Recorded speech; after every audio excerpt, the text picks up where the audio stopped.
Pipila ka mga patigayon sa Lapu-Lapu City apektado na sa gipatumang nga rotational brownout.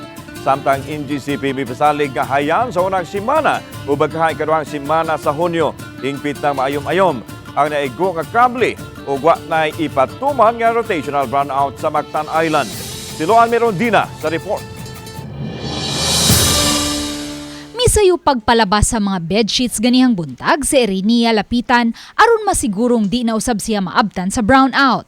Niadtong Lunes sa hapon pa niya gida sa usa ka laundry shop ang mga bulingong bedsheets sa gibantayan niyang kondo nga gipaubos sa usa ka vacation rental company apan tungod sa sunod-sunod nga brownout sa barangay Pahak kaganiha pa niya kini napalabhan. Matod ni Erenia, may guest unta sila kagahapon apan kay wa malabhi ang mga bedsheets ug habol. Wa na mo dayon ang ilang guest. Malipay pud ba ako nga kung amo na guest para pod na kanang kung mo check out na ang guest so nasad ko'y trabahoon. Nasad ko'y income. Apektado usab sa sunod-sunod nga brownout kining usa ka water refilling station nga nahimutang sa boundary sa barangay Pahak ug Maribago. Busa gikalipay nilang wa matigayon ang naunang abiso nga gipagawa sa MECO sa ipatumang rotational brownout sa dapit kaganihang buntag. Apektado kay mi. Ug way kuryente. Wa may tubig kay kuryente may kuan na ni. Basta way kuryente ari mo agas tubig. Di may ka-process. Og mineral. Matod ni Engineer Gilbert Pagobo, Senior Vice President ug General Manager sa MECO, nga sukad na igo sa kontraktor sa VECO ang 138 kV Cebu-Mandawi line sa NGCP niadtong Abril 29, sunod-sunod ang notice nga gipada sa NGCP ngadto sa MECO nga minusan ang ilang load. Una nilang gipatuman ang interruptible load program diin gidasig nila ang mga dagkong kompanya sama sa mga malls sa pagmeno sa ilang grid load ug paggamit una sa ilang mga generator sets.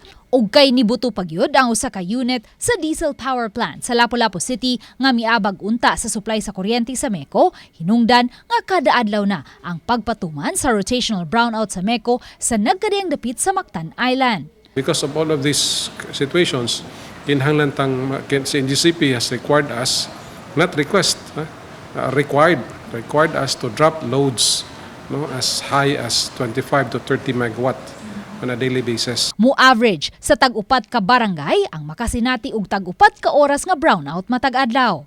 Sa NGCP, would not allow us to restore power. Okay? We also understand nga kung ipamugos man gud nato, pasin mo collapse na noon ang system kitang tanan ng ang whole Mactan would now will be jeopardized ang system.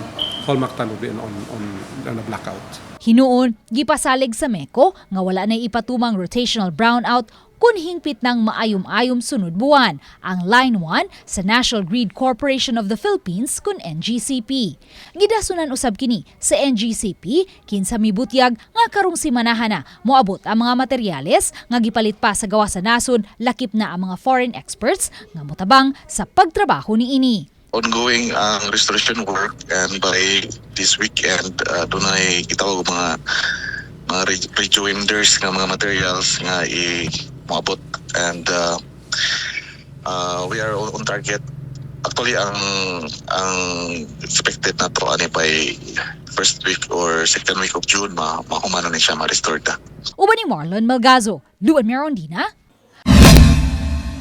Balitang Bisdak.